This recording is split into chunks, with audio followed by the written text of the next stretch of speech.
Hi friends, lens and view മലയാളത്തിലേക്ക് എല്ലാവർക്കും സ്വാഗതം. എന്താണ് പാസ്പോർട്ട്? പാസ്പോർട്ട് ആക്ട് 1967 പ്രകാരം പാസ്പോർട്ട് എന്നത് ഒരു ലീഗൽ ഡോക്യുമെൻ്റാണ്.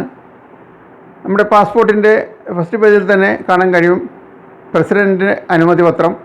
അത് നമുക്ക് ഏതൊരു പൗരനും വിദേശത്തേക്ക് പോകുന്നതിനുള്ള സ്വതന്ത്രമായി സഞ്ചരിക്കുന്നതിനുള്ള അനുമതി പത്രം.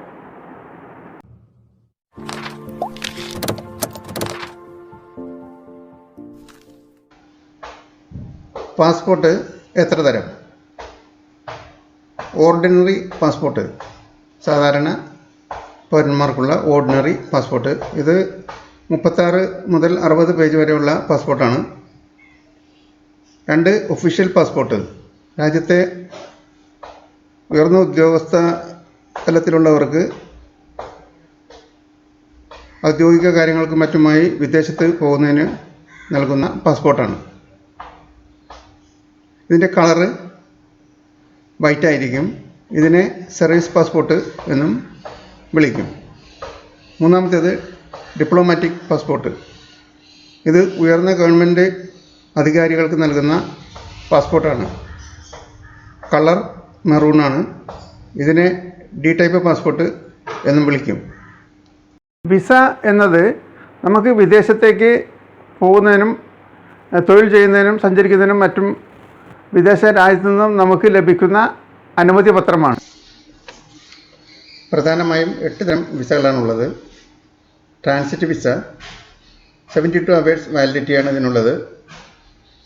അതിനകം നമ്മൾ ആ രാജ്യത്തു നിന്നും വിട്ടുപോകേണ്ടതാണ്. 2 ടൂറിസ്റ്റ് വിസ, വിദേശത്ത് ടൂർ പോകുന്നതിനും മറ്റും ഉപയോഗിക്കുന്ന വിസ. 3 ബിസിനസ് വിസ, വിദേശത്ത് ഇൻവെസ്റ്റ് ചെയ്ത് ബിസിനസ് ചെയ്യുന്നതിനും മറ്റും നൽകി വരുന്ന വിസയാണ് ബിസിനസ് വിസ. 4 സ്റ്റുഡൻറ്റ് വിസ, വിദ്യാഭ്യാസത്തിനായി വിദേശത്ത് പോകുന്നവർക്ക് വേണ്ടിയുള്ള വിസ. 5 വർക്കിംഗ് വിസ, മറ്റു രാജ്യത്ത് ജോലി എടുക്കുന്നതിന് വേണ്ടി ലഭിക്കുന്ന വിസയാണ് വർക്കിംഗ് വിസ. മാരേജ് വിസ, വിദേശ രാജ്യത്തുള്ള ആളുകളുമായി വിവാഹബന്ധത്തിൽ ഏർപ്പെടുന്നതിന് വേണ്ടി നൽകുന്ന വിസയാണിത്.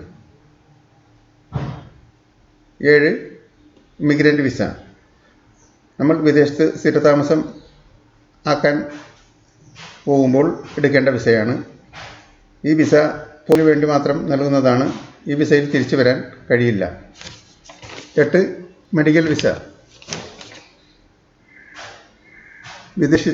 വിദേശത്തെ ചികിത്സയ്ക്കും മറ്റും പോകുന്നതിനായി നൽകുന്ന വിസയാണ് മെഡിക്കൽ വിസ. വിവിധ തരം പാസ്പോർട്ടുകളെക്കുറിച്ചും വിസകളെക്കുറിച്ചും ചെയ്ത ഈ വീഡിയോ നിങ്ങൾക്ക് ഉപകാരപ്രദമായി എന്ന് വിശ്വസിക്കുന്നു. ഇഷ്ടമായെങ്കിൽ ലൈക്ക് ചെയ്യുക, ഷെയർ ചെയ്യുക. ഇനിയും ഈ ചാനൽ സബ്സ്ക്രൈബ് ചെയ്യാത്തതുണ്ടെങ്കിൽ സബ്സ്ക്രൈബ് ചെയ്യുക. നിങ്ങളുടെ വിലപ്പെട്ട അഭിപ്രായങ്ങളും നിർദ്ദേശങ്ങളും ആ കമൻറ്റ് ബോക്സിൽ രേഖപ്പെടുത്താനും മറക്കാതിരിക്കുക. അടുത്ത ഇത്തരം നല്ല വീഡിയോകളുമായി വരും വരെ ബൈ.